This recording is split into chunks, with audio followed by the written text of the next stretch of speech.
State moving forward with a new group to lead the missing, murdered Indigenous people crisis in our state. Reporter Stephanie Muniz talked exclusively with the Indian Affairs Department about the new advisory council that replaced the state force.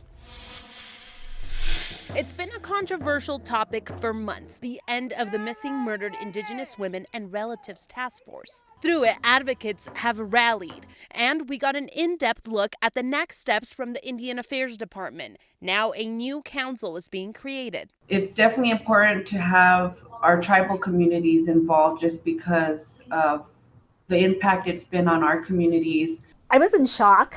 I was like, well, what is going on here? Can somebody just break it down for me? What does this mean? And the families felt like that too. The announcement coming during an Indian Affairs Committee meeting. The new group coming with a new name, Missing Murdered Indigenous People Response Plan. That this is a complete disconnect from the previous task force, because the previous task force was called Murdered Missing Indigenous Women and Relatives, because relative shows that there's compassion and that there's empathy. The Indian Affairs Department says they are transitioning into MMIP following the national standard. Governor Janelle Roybal is one of two people appointed by Governor Michelle Lujan Grisham to lead the advisory council. I'm excited to get started. We're just finalizing everything still, but I definitely think we have a great start with what we've done here in Pojoaque and hoping to implement it throughout the state. For advocates and families, the changes come like a constant battle.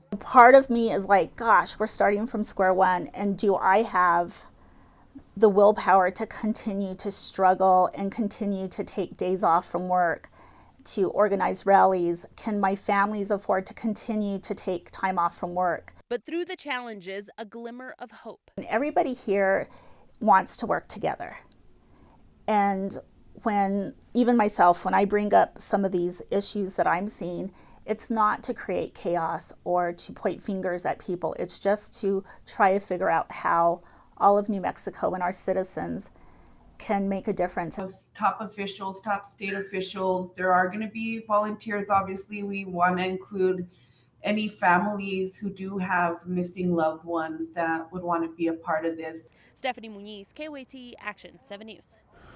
The Coalition to Stop Violence Against Native Women said in a statement, "We hope to see that survivors and impacted families remain included as part of the council to continue their work they have started while serving as MMIWR task force members. It remains crucial to include those members in an advisory capacity to sustain the momentum and ensure the plan's recommendations are implemented."